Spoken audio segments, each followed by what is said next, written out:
अगर आपके लगन चार्ट में किसी भी भाव में 3 ग्रहों का कंजक्शन बन रहा हो, चाहे वो 3 ग्रह कोई भी हो सकते हैं, तो ये वीडियो आपके लिए काफी इंपॉर्टेंट है। इस वीडियो में हम बात करेंगे अगर 3 ग्रहों का कंजक्शन आपके लगन चार्ट में किसी भी भाव में बन रहा हो तो आप उसको कैसे इंटरप्रेट कर सकते हैं, कैसे आप चीजों को एनालाइज कर सकते हैं, और 3 ग्रह जो कंजक्शन में है वो क्या क्या रिजल्ट दे सकते हैं और वो कितने एक्टिव रहते हैं। देखिए, 3 ग्रह यदि कंजक्शन में है तो यहाँ पे एक जो साइन है या एक जो आपका घर है, एक जो भाव है कुंडली का, उसमें 30 डिग्री तक का जो है स्पेस है और उसमें 3 ग्रहों की एनर्जी काम करेगी। 3 ग्रहों की जब एनर्जी काम कर रही है तो यहाँ पे वो भाव भी साथ में जुड़ जाते हैं जिन भावों के ये 3 ग्रह स्वामी हैं। और साथ में क्या यहाँ राहु या केतु है साथ में, तो हो सकता है आपके राहु के साथ जैसे 2 ग्रहों की युति है तो फिर 3 ग्रह हो गए राहु सहित।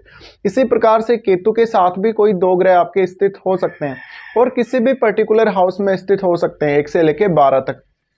तो एक थोड़ा सा भी अगर इम्पैक्ट पड़ रहा है दूसरे किसी ग्रह का, यानी कोई ग्रह जैसे 1 डिग्री पे है और बाकी के जो ग्रह हैं वो 10 डिग्री, 15 डिग्री, 18 डिग्री ऐसे हैं, तो वो जो 1 डिग्री का जो प्लेनेट बैठा है साथ में वो भी बहुत गहरा इम्पैक्ट डालेगा। तो यहाँ पे आपको यही देखना पड़ेगा कि जो 3 ग्रह बैठे हैं वो डिग्री वाइज किस प्रकार की स्थिति में हैं। साथ ही साथ क्या वो आपस में फ्रेंडली साइन में बैठे हैं, या वो आपस में फ्रेंड्स हैं, या वो आपस में शत्रु हैं, ये सब। इसके साथ साथ क्या वो मेलेफिक प्लैनेट हैं, क्या वो बहुत ज़्यादा बेनिफिक प्लैनेट हैं, ये भी आपको देखना पड़ेगा। देखिए, उस पर्टिकुलर हाउस जिसमें 3 ग्रहों की युति आपके ऑलरेडी बन रही है, उस हाउस के ऊपर बहुत ज़्यादा गहरा इम्पैक्ट डालते हैं 3 ग्रह जब भी कंजक्शन में आते हैं। तो उस हाउस में एनर्जी बहुत ज़्यादा स्टोर होती है और वहाँ से उस हाउस को आपको एक्सप्लोर करने में काफ़ी मदद मिलती है 3 ग्रहों के आने से। लेकिन हमारी लाइफ में जैसे कि जॉब या हमारा प्रोफेशन समझ लीजिए, या हमारे रिश्ते समझ लीजिए, या हमारा लाइफ का कोई भी इंटरेस्ट हो सकता है, या लाइफ का कोई और भी ऐसा काम हो सकता है, तो इन सब पर अलग अलग प्रभाव पड़ेगा।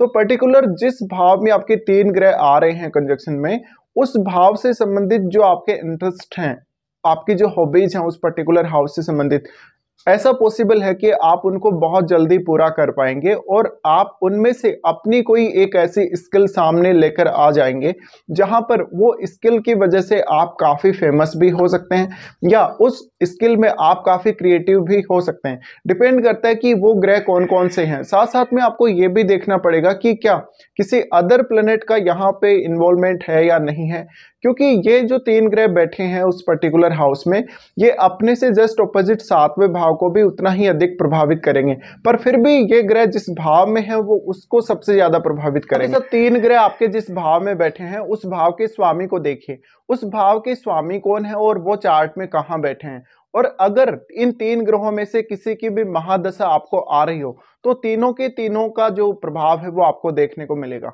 ये 3 ग्रह आपके कोई भी हो सकते हैं और ये तीनों के तीनों जो ग्रह हैं आपको काफी ज्यादा मल्टीटास्किंग बनाते हैं, बहुत ज्यादा एक साथ काम करने वाले या बहुत ज्यादा बर्डन लेने वाले किसी काम का आप ऐसे हो सकते हैं। साथ ही साथ उस पर्टिकुलर हाउस से संबंधित जो भी आपकी जिम्मेदारियां हैं, जो भी आपके काम हैं, चाहे आपका प्रोफेशन है, चाहे आपका कोई रिलेशनशिप है, चाहे आपके कोई ट्रेवल है, तो उसके चांसेस बहुत अधिक बढ़ जाते हैं। वहां पे आपके रेपुटेशन के चांसेस या वहां पे उन कार्यों से रिलेटेड आपके एक्टिव रहने के चांसेस बहुत अधिक होते हैं। तो उस पर्टिकुलर हाउस से संबंधित सक्सेस प्राप्त करने में, या उस पर्टिकुलर हाउस से संबंधित सेटिस्फेक्शन प्राप्त करने में, या उस पर्टिकुलर हाउस से संबंधित एक बहुत ही हायर लेवल तक लाइफ में जाने में आपको सफलता मिल सकती है। पर अगर इनमें से कोई भी जो ग्रह है, हो सकता है एक ग्रह बेनिफिक हो, दूसरा मेलेफिक हो, तो अब आपको ये देखना पड़ेगा कि वास्तव में कौन से ग्रह का प्रभाव किस पर है। और कभी कभी ऐसा भी होता है जब दो बेनिफिशियल जो प्लैनेट हैं उनके मध्य में एक बहुत ही मेलेफिक प्लैनेट स्थित होता है, तो आपको डिग्री वाइज डिफरेंस देखना पड़ेगा। दूसरा यहाँ सबसे बड़ा जो फैक्टर आता है वो है रेट्रो का। रेट्रो भी हो सकता है कोई ग्रह साथ साथ में, या कोई ग्रह है वो कंबस्ट हो सकता है, या वो अस्त हो सकता है। तो क्या सूर्य का इन्वॉल्वमेंट वहां आ रहा है? अगर सूर्य का इन्वॉल्वमेंट आ रहा है तो वहां पर और ज्यादा एक्टिव करेगा उस पर्टिकुलर हाउस को। और अगर कोई भी ग्रह अगर सूर्य से अस्त हो रहा है उस भाव में और 3 ग्रहों की युति भी बन रही है, तो ऐसे में जो ग्रह अस्त हो रहा है उसके प्रभाव बहुत ही अधिक हो सकते हैं। तो जैसे कि नॉर्मली हम ये भी बोल सकते हैं, जैसे बुध ज्यादातर आपने देखा होगा अस्त स्थिति में होते ही हैं सूर्य के साथ जब भी वो होते हैं। तो यहाँ पे आपको बुध के जो क्वालिटीज हैं वो बहुत ज्यादा इनहेंस होते हुए देखने को मिलेंगी। तो आपको इस प्रकार से एनालाइज करना चाहिए। अब आपको हो सकता है उस पर्टिकुलर हाउस से जब जब भी कोई ग्रह गुजरेगा, चाहे वो सूर्य का गोचर हो रहा है उस पर्टिकुलर हाउस से, चाहे वो किसी भी ग्रह का गोचर हो रहा है, शुक्र ग्रह का गोचर हो रहा है, बुध का हो रहा है, या फिर अगर राहु या केतु का गोचर हो रहा हो, या फिर बृहस्पति और शनि का गोचर हो रहा हो, तो तब तो आपको और भी ज्यादा उस पर्टिकुलर भाव पे ध्यान देने की जरूरत है। हाँ, कभी कभी ये जो कंजक्शन है, तीन ग्रहों का यदि कंजक्शन है, तो ये आपकी लाइफ में फालतू का स्ट्रेस और एंग्जाइटी भी डेवलप करता है। क्यों डेवलप करता है? क्योंकि तीन ग्रह जब भी एक साथ आ जाते हैं तो वो जो एनर्जी है वो कहीं ना कहीं आपको इम्पेक्ट कर रही होती है, और वो आपके मन में उस प्रकार की एक लालसा जगा देती है, कुछ ना कुछ करने की चाहत आपके अंदर ला देती है, और वो चाहत आप अपनी पूरी करना चाहते हैं हमेशा। तो आप जरूर उस पर्टिकुलर काम को लेके सक्सेसफुल जरूर होते हैं, लेकिन आपके ऐसा लगता है जैसे कि किसी ने आपके ऊपर भार डाल दिया, कोई बहुत बड़ी जिम्मेदारी, कोई रेस्पॉन्सिबिलिटी आपके ऊपर डाल दी है। तो यहाँ पे बहुत ही गहरा इम्पैक्ट होगा तीन ग्रह जब भी कंजक्शन में आएंगे। अब ये तीन ग्रह आपस में कितने ज्यादा क्लोज हैं, साथ साथ में क्या ये आपस में मित्र हैं या आपस में शत्रु हैं, ये देखना पड़ेगा।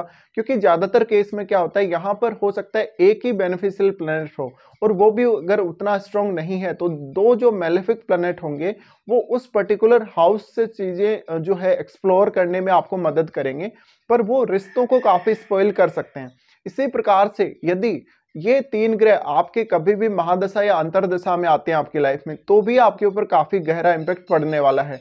और जो तीन ग्रह जिनका गोचर हम जैसे अभी बात कर रहे थे, शनि, बृहस्पति और या फिर राहु या केतु, अगर इनका गोचर उस पर्टिकुलर हाउस से हो रहा है तो आपको और भी ज्यादा ध्यान देने की जरूरत है, क्योंकि ये गोचर में कुछ लंबे समय तक एक भाव में रहते हैं। इस वजह से आपकी लाइफ पर जो इम्पैक्ट रहने वाला है वो काफी गहरा रहने वाला है।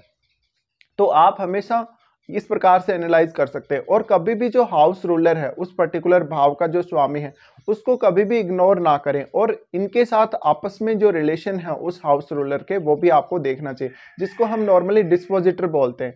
अब देखिए यहाँ पे आपको ये भी देखना पड़ेगा, क्या यहाँ पे जो तीन ग्रहों का कंजक्शन बन रहा है, इसके जस्ट ऑपोजिट वाले भाव, जहाँ पे सप्तम भाव जो है उसमें कोई ग्रह बैठा है क्या? क्योंकि ये जो तीन ग्रह हैं उन पर उसकी दृष्टि पूर्ण रूप से पड़ रही होगी, और इन तीनों ग्रहों की दृष्टि भी उस प्लेनेट पर पूर्ण रूप से पड़ रही होगी। साथ साथ में किसी अदर जो आपका भाव है, अदर जो हाउस है, उसमें बैठे ग्रह से भी इनका दृष्टि संबंध बन सकता है। तो ये दृष्टि संबंध भी आपको देखना पड़ेगा। तो अब आप समझ सकते हैं कि तीन ग्रहों का जो कंजक्शन है उसकी कितनी ज्यादा इंपॉर्टेंस है आपके लिए।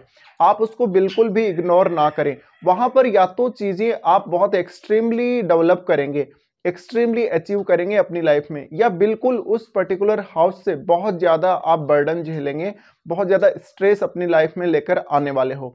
साथ ही साथ उस भाव से जुड़े हुए रिश्तों के साथ एक अजीब सी स्थिति कभी कभी आपकी लाइफ में डेवलप हो जाएगी, जो कि आपकी मेंटलिटी और आपका ओवरऑल लाइफ पर काफी बड़ा असर डालेगी। तो इस प्रकार से आप ये सब एनालाइज कर सकते हैं।